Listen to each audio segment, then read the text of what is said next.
Hello and welcome to episode 41 of the Alfa Romeo Driver Podcast, brought to you by the Alfa Romeo Owners Club. I'm Guy Swarbrick, and with me this week I have a man who's fast gaining a reputation for saving Alfas that might otherwise disappear. 105 Berlina and Arna restorer Ian Jephcott. Good afternoon, Ian. Good afternoon. We typically start these things just with a little bit of background. So how did you get involved with Alfas in the first place, Ian? Well, mid-teens, mid-80s. A friend of mine somehow came by a rather beaten 2000 Berlina. I think it was his father worked in a garage. The car had been traded in or recovered in or what have you.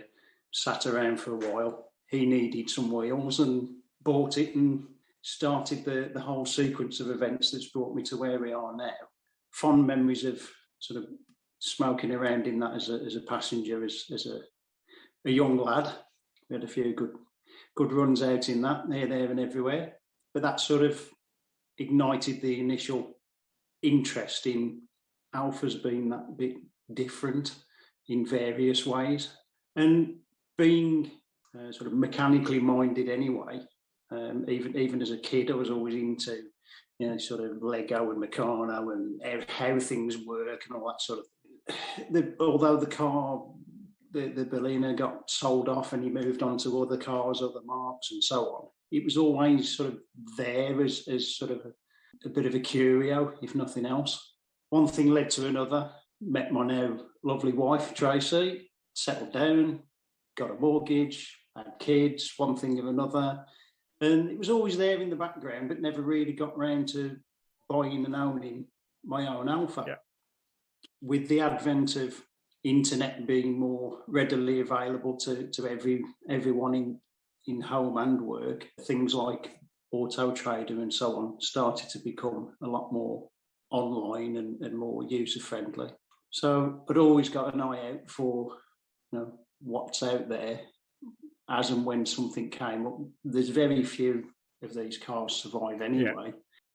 The odd one came up, which was either an absolute basket case or very well preserved and way out of my then budget for something that was very much going to be a bit of a make do and mend hobby car, just to have a dabble into Alfa ownership. So yeah, that was by then 2006 when I finally took the plunge and bought the green machine that most people tend to know me for owning within the club circles, certainly. And what kind of state was that in when you got it? Presumably somewhere between a basket case and a fully restored.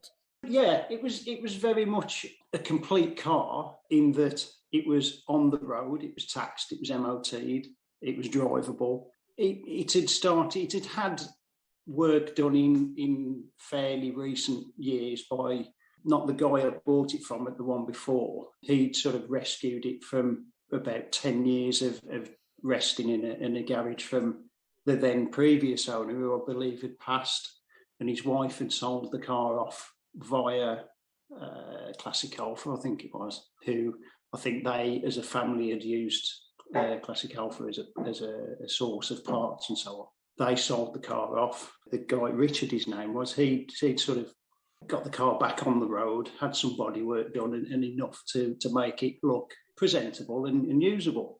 He then sold it on to the guy I bought it off, he'd started to sort of swap and change a few bits around with another car that he'd got at the time.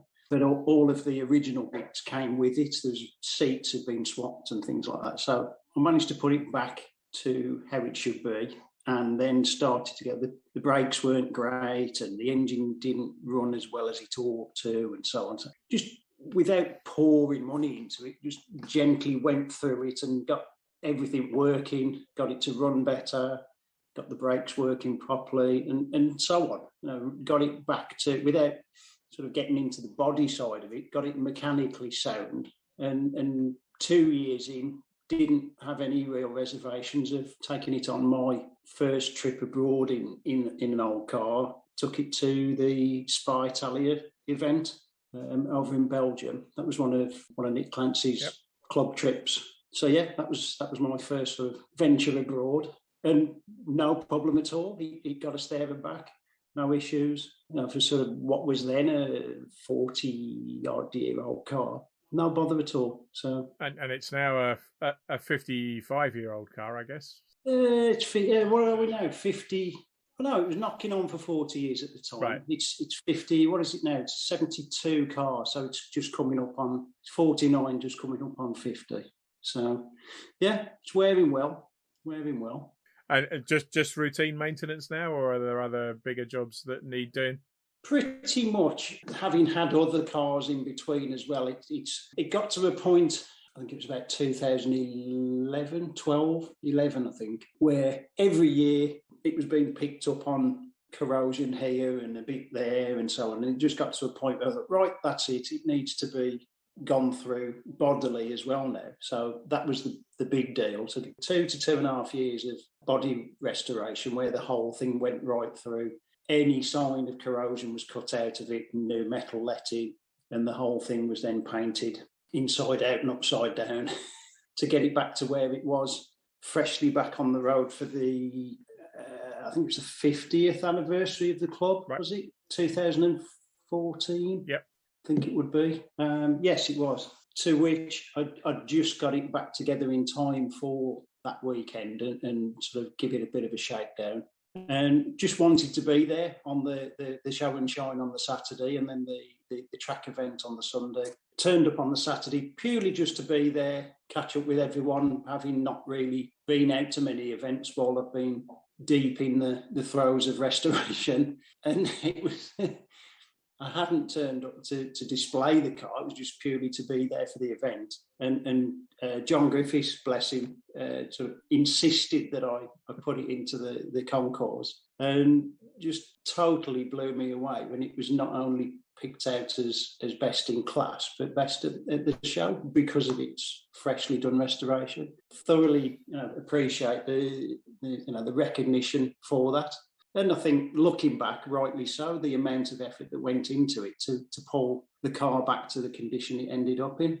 And that's been a bit of a habit over the last few months as well, hasn't it? That kind of day. Well, it has, yeah. As you touched on just now, the green one has sort of got to a point where it is pretty much routine maintenance now, but it's getting on for 15 years now since I went through the sort of steering and suspension side of it.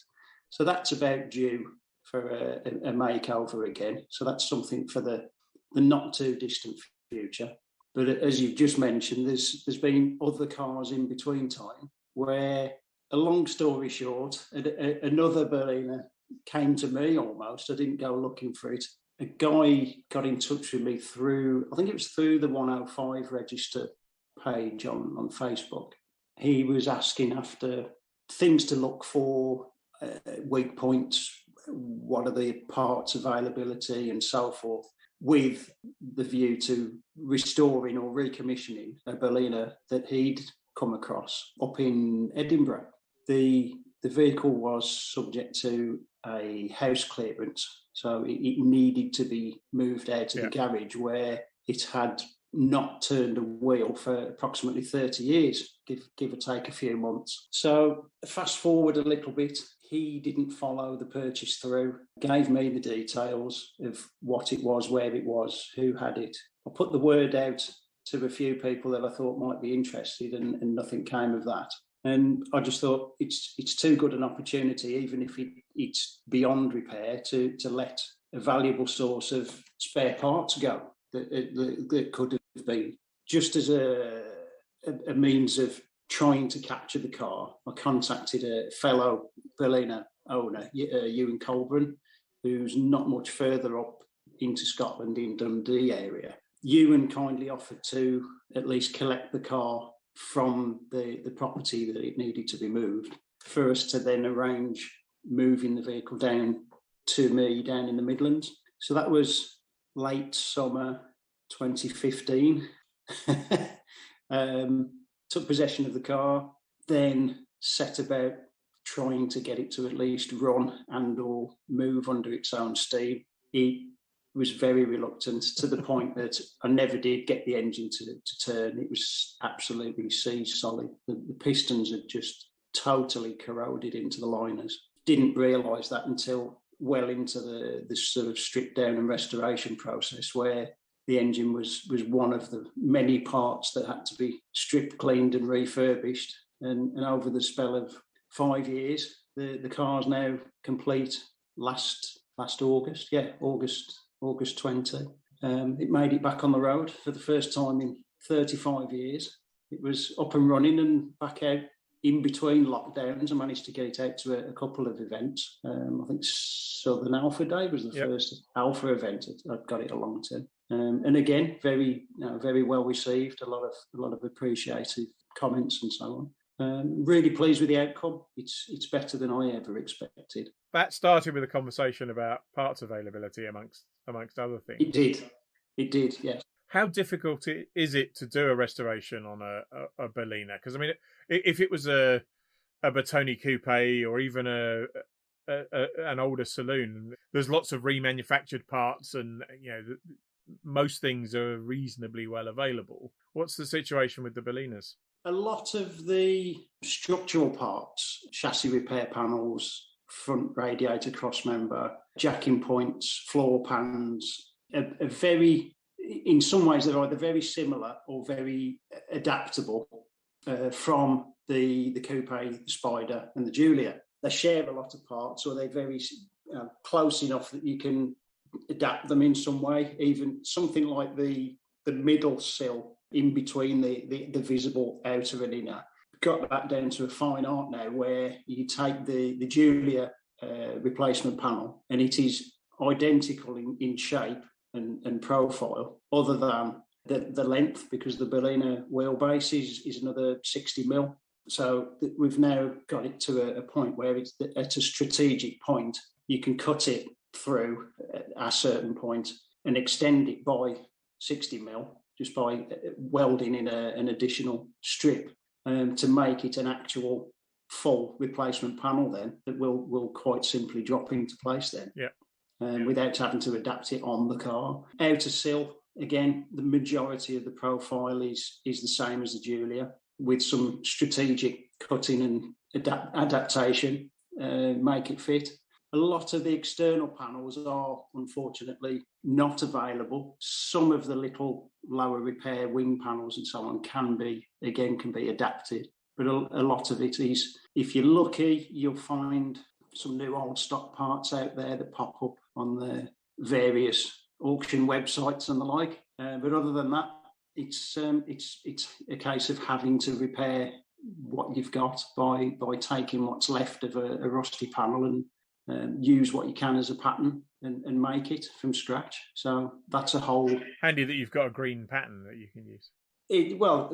To start from scratch with that, it's if you've got nothing, with a bit of luck, you can copy something off the other side if it is good and make a mirror image of it. But that's a whole different skill set. By using the relevant tools and skills and machinery, you can make enough sections of panel to replace what's necessary.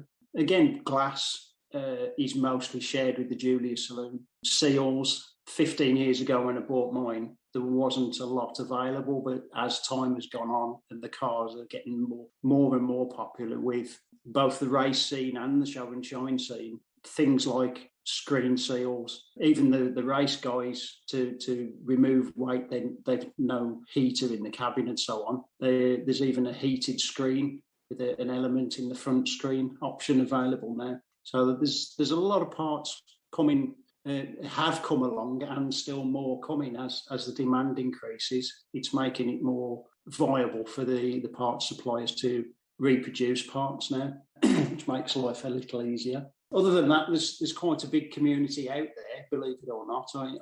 I've sort of kept tabs on either cars that I've seen in person or in sort of more recent publications.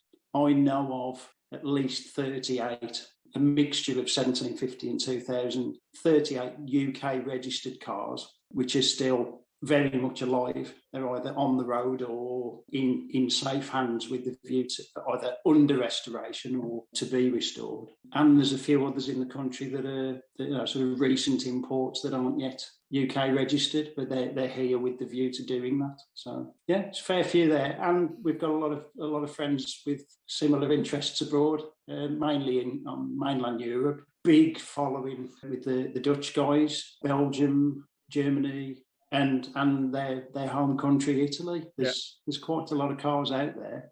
If you're really stuck for something, there tends to be people that have got sort of backup supply of bits and pieces that can help each other out. There's a fair bit of that goes on. Keep these cars going, which is the whole sort of essence of what we're doing. Yep. Enjoy them. So that's two. Anything else in that period? Yeah, there's a few other cars have come and gone in the meantime. A 166 3-litre manual came up, ridiculously cheap, and I've never owned a V6 at all. So that was a bit of an itch that needed scratching. It was in a poor state, bless it, old tyres and just generally sort of high mileage and run down a bit. Yeah. But went right through it. I didn't get everything working. I think there's a couple of little niggly little gremlins, like the electric seat adjustment was a bit temperamental. Refurbed the wheels, set of tyres, freed the brakes off, got them working properly, and just generally enjoyed the car for several months. Took it to one of the East Mids runs around the Kerbera Sprint Circuit. Yep. That was quite a bit of a hoot in a quite a relatively big engine car. Yeah, that raised a few eyebrows. The Kerberg Ring Taxi, as it became known on the day. Must be about 2/3 of the width of the track at points, isn't it? Yeah, it used a lot of the track, put it that way. But yeah, that was a bit of fun. Just had a dabble with that and moved it on. I've had a couple of 159s. One as my daily car, about 10 years back now. That came and went, replaced by my current Mito as a daily. And then another one came up in between time, relatively inexpensive, high miles again. The seller just wanted rid of it because the clutch was slipping in it. Bought that, fitted a clutch, ran it around for a while. And a friend of mine bought that off me, and I think his wife's still using it now, so running around in it. Yeah, good motor. But yeah, more recent news was the sort of catalyst to it was Dave Roberts has a very long line of fascination, shall we say, with the 920 series cars.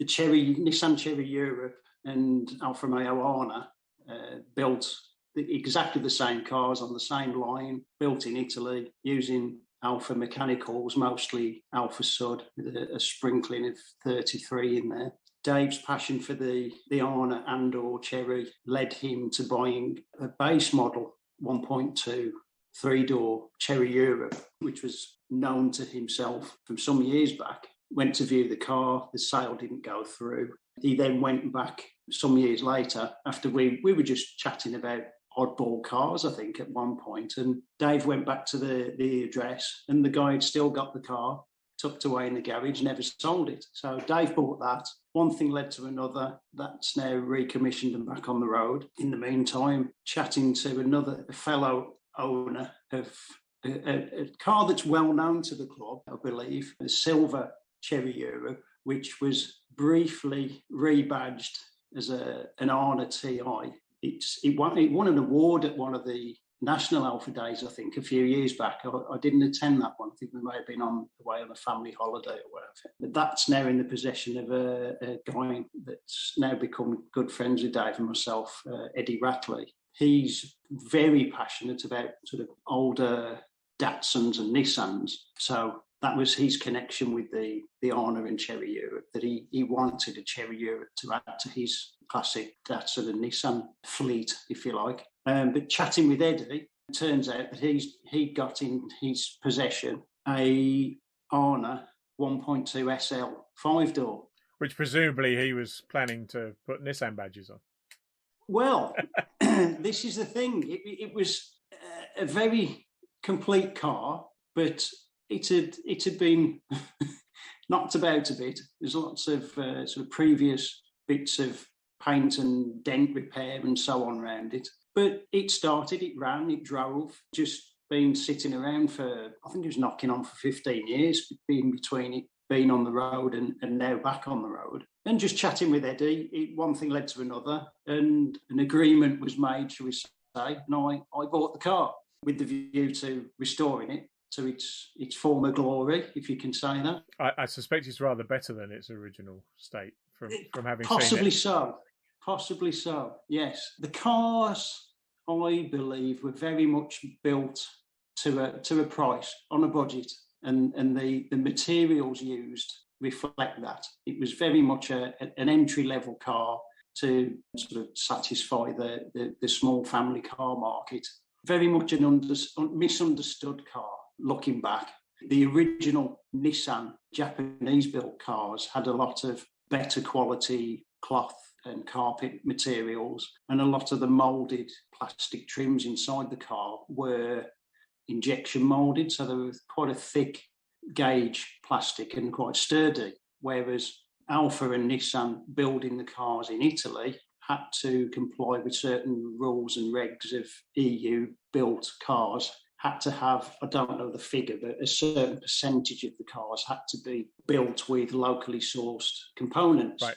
So although the glass looks the same, it's made in Italy and it's got the Alfa logo embossed into the glass. The plastic trim was made in Italy. It looks the same as the Nissan plastic trims, but it's actually a much thinner gauge material that's vacuum formed, which is easier and cheaper to make. Yeah. But it still does the same job. It trims out, it looks fine, but when you actually touch it, move it, remove and refit it, it's not as strong or well made. But yeah, the seat, that's where I was getting to. The seat covers, the cloth facing of the seat covers was such a sort of low grade, poorer quality material. It had pretty much dissolved almost on certain areas of the seat. So that was a challenge, just trying to resource relevant material to recover those. So we couldn't find the actual identical material, but in the end we settled on something that was the same colour, shade, very similar pattern, but a much better quality material. So the original backings and so on are fine, the foam is fine, but all the face of the cloth is redone in a new trim. But everything else, quite luckily, the car's only done 36, just gone 37,000 miles now. I've done nearly 1,000 miles in it since back on the road about a month ago. And it's wearing well. Everything else, being such a relatively low mile car, is in good condition. Door cards, the carpets, the dash, the glass even, really good. It was just a case of going through the panel work, fixing a fairly small amount of actual rot, corrosion, just a few little bits here and there. A couple of the panel bolt-on bits, where a wing and one of the back doors has been replaced with new old stock panels because they are interchangeable with the Nissan. They were fairly easily sourced. So yeah, gone through all that, got it painted and then rebuilt everything, painted, plated, polished, to get it back where it should be. And as you touched on just now, it's possibly in a better condition now than when it was new. Everything's been sort of screwed together with a bit more care and attention to detail than a mass-produced, literally rolling down the line kind of car. Just hand building something, you tend to get a better finish at the end of it. And it has been properly restored and it's been hand built and it's fantastic and it's won a couple of concours competitions already, I think. But it was a remarkably quick process. I mean, for those who haven't seen it, it was pretty well documented on the Arna Facebook group as you went through the process. Yeah. How did you manage to do that much to that degree of quality in that time? I bought the car in November last year. It came with a few parts from Eddie when I bought the car. And along the way, having done the restoration on Dave's Cherry Europe, we'd already picked up on the Sud shop, were a great help for the sort of Sud-related mechanical parts. So that helped tick a few boxes in sourcing parts there. So I'd already done a bit of preparation, if you like, before actually starting work on the car. Started to buy a few parts, had contacts already to buy parts when we were ready to do so. And that made the whole process a lot smoother. And again, carrying out a similar restoration process with Dave's Cherry Europe, I'd already, if you like, not to put too fine a point on it, I'd already had a little rehearsal run, if you like, in doing Dave's. Yeah. And again, that was something that started out as, let's tidy up the rusty bits and fix the sill that it was getting obvious each MOT that it needed some work. And one thing led to another, and it started off as a tidy up and a repaint, and that ended up as pretty much an empty shell, stripped right out, painted the whole engine bay, door shuts, under the wheel arches, the lot. Yeah. And that's done that car no end of good in presenting it to the standard it's in now, where that's had, again, a lot of recognition for its preservation and condition. And as far as we know, that's the only one of its kind specific model in the UK, along with mine. But yeah, starting the job back in April, the pace gathered quite quickly. I'd been put onto furlough from my job back in the end of March last year.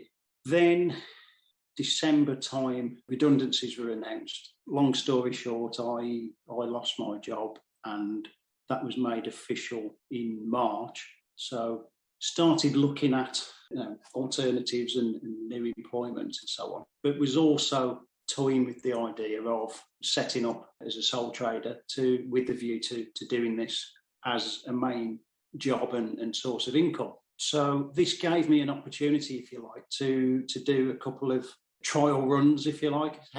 What can I do? How can I do it? How quickly can I do it? It's a pace that I can try to gauge with the sort of rates you might need to charge to do it professionally as a paying customer. Yeah. So dry run on Dave's as a friend, with Dave having a fair bit of input himself, cleaning, polishing, painting, getting all the parts ready. That speeded the whole process up in the way that once the car was stripped out, Dave took the majority of it away home, and through the winter everything was cleaned and wrapped up and boxed up. So it was, once the bodywork was done, it was simply a case of screw it back together. So it was very much a sort of teamwork job on that one, where that ran really smoothly by keeping all the parts away from the car. Everything was cleaned, polished, and literally a reassembly job once the bodywork was complete. So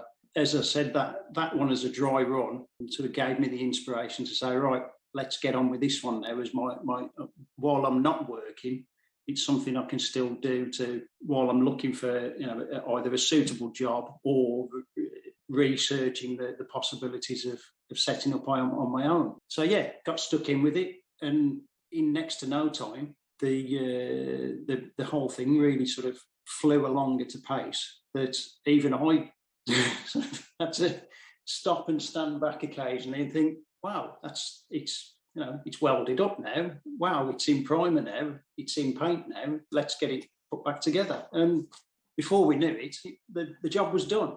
Sort of 5 months to take a complete car, strip it, weld it, prep it, paint it, clean and polish and plate every last nut, bolt and washer on it to make it the car that it is now. And the speed did seem to ramp up as it got closer to National Alpha Day.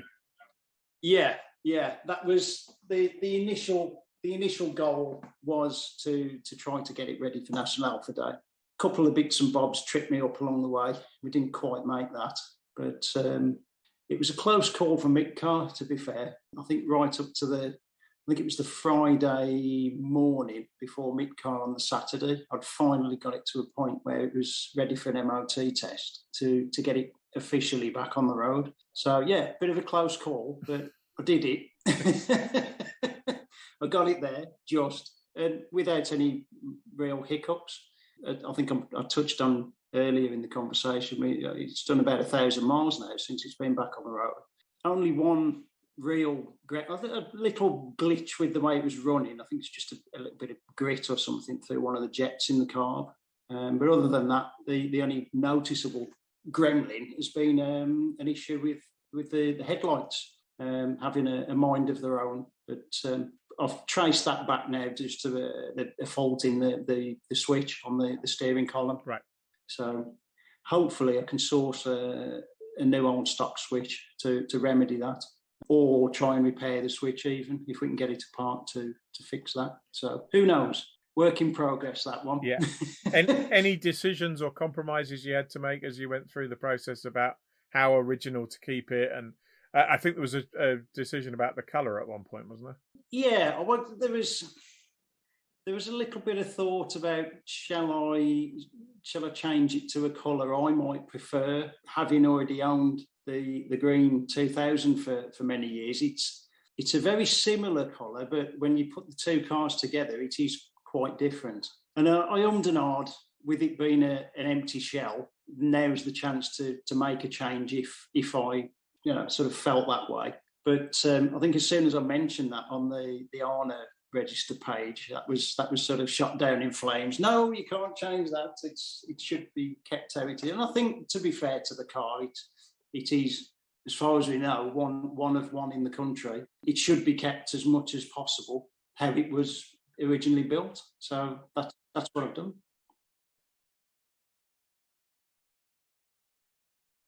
Yeah, it does. Yeah, it does. A lot of people have commented on that with that colour on that car. It's as though it was meant to be. It does. Certain colours suit certain cars, and some don't suit certain cars. So it's a good combination with the shape, the colour, the interior. It all works quite nicely. And again, the wheels sort of finish it off. A lot of good, nice comments on the wheels. The Ronals that were Ronal A1 were I believe, a dealer accessory wheel rather than. I don't think they were ever a factory fit wheel on any of the Alfa range in period. I stand to be corrected on that one, but again, I'd seen the wheels more so on 33s, Alfettas, maybe even some 80s Giuliettas. Nice looking, simple, easy to clean wheel. Thought, yep, they're the right PCD stud pattern to suit the Arna and the sud. Started looking. There's a few suppliers out there doing a repro version of them, but I stumbled across this particular set. Guy somewhere up in Scotland, Aberdeen way, I think it was. Got them up on eBay auction. The price went up and up and up to a point where I nearly went, not for me. But I got them in the end, and it's exactly what I wanted. They suit the car, brand new, refurbished the wheels, brand new set of tyres on it, and it just finished the job off. It really, really suits it. Yeah, they do. They look really good.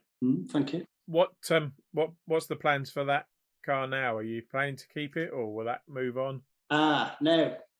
This is the thing with two in the stable already. There's no room at the inn to keep a third, so it's gone through a shakedown process, if you like, with the mileage that I've done so far.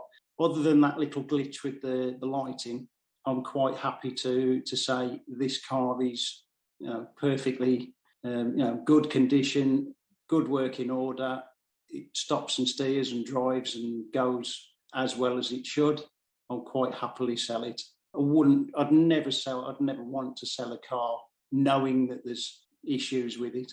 So yeah, sometime in the very near future, it'll be for sale.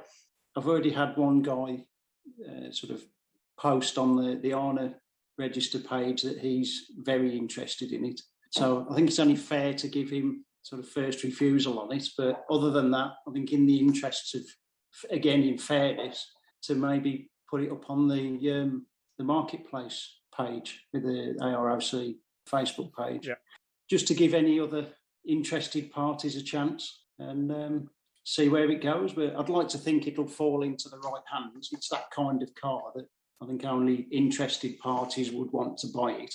And let's hope that it carries on getting out and about, putting some miles on it and see it at some shows, events, drives even. It's nice to see it out on the road. Yeah. And anybody else asking you to do another car next, or anything that you fancy doing next? Yeah, there seems to be a bit of a pattern emerging there where I seem to have become a bit of a victim of my own success, and there's a whole queue of people saying, "Can you do this car? And can you do that car?" And I think in time, if I can make some time in sort of in between other things, family, job role, and so on. Yeah, I think it may well become a bit of a background hobby. Yeah. Doing other bits of restoration work, but I've got a couple more lined up for myself. Right. So I think they might take a bit of priority. More Berlinas, more Arnas, or something different? Mixture of the two. There's not literally, not a half Arna. Well, half, no. That wouldn't work. That wouldn't do at all. I've taken possession of another Berlina 2000, very late one, to 76 on a P reg. So that is, I think that's going to get parked up for a while until I decide quite what I'm going to do with it. So that's one for the future. Stay tuned for updates. There's a slightly more pressing one is another Arna. Again, Eddie, that I bought the green SL from, has an Arna TI in very poor state. But me being the soft touch and want to sort of rescue the underdog, I've offered to buy the car with the view to restoring that one. So I think that one's going to be next. So, and normally when it comes to a TI or a Quadrifoglio, it's usually described as the more desirable TI, but it's all relative with Arnas, isn't it? Well, yeah, I think it's got, from a recent conversation with Eddie, he had a little bit of ignition gremlins with his Cherry Europe GTI, which is the Arna TI. Yeah. At the mid-car event. Long story short, it was some kind of low tension issue on the ignition system. He's now fitted an aftermarket replacement to get the points and condenser out of the distributor. And he said that it runs better than it ever has. So if that goes as well as Eddie's talking and saying and commenting on, I'm quite looking forward to driving this TI. It's the 1.5 Sud twin carb engine in a slightly lighter body. So that could be quite an interesting combination if it goes as well as it should. And I think people who kind of know the Arna but weren't around at the time or shortly afterwards, kind of, they only see half the picture, because it was a really successful racing car in the club championship at the time, wasn't it? It was. Yes. Again, I wasn't really following Alfa as such back in it sort of early 90s, I believe. It was quite a successful race car. I believe there was two on the race scene at one stage. And I think it's exactly what you said. It's a fantastic engine and a light body, and yeah. As far as I know, there's at least one of the two racers is still out there in safe hands with a fellow club member. Whether it'll ever see the light of day in a racetrack again is another matter, but it'd be nice to see that out there if that gets resurrected. Yeah. I know one of the guys who's with our East Mids section, Kevin Reynolds. He used to race Sud or 33, I think, or so back in sort of early 90s. He recollects quite often fond memories of sharing the track with the Arna when that was active in the race scene. So I think if anyone could do it justice, Kevin could, with the opportunity to get behind the wheel of one if it was back on the track. So who knows? Let's see what happens. Bit of a renaissance period for the Arna, I think. Is it next year, 40th anniversary, I think. Well, we were having a discussion the other week. And the nice thing about Italian cars is they've all got 3 anniversaries, haven't they? They've got the anniversary of when they appeared at Geneva, the anniversary of when they finally rolled out of the factory and into showrooms in Italy, And then the third one a year or so later when they finally arrived in the UK. So UK, yes. The right-hand drive cars finally come through. Pick an anniversary, any anniversary. Yeah, whichever one fits. Yeah, brilliant. Look, it's been an absolute pleasure. Really enjoyed that. Good luck with the next 2 restorations and any more that come, and with the job hunt. It's been a pleasure. That's great, thank you. Well, that's it for this week. I hope you enjoyed this episode. We'll be back in 2 weeks' time on Sunday the 10th of October with Somerset Section Secretary Clive Baker, who's also responsible for coordinating the section news in Alfa Romeo Driver. Episode 42 will be available to download from 1:30 from YouTube, iTunes, Podbean, and all the other places good podcasts are found. Until then, stay safe.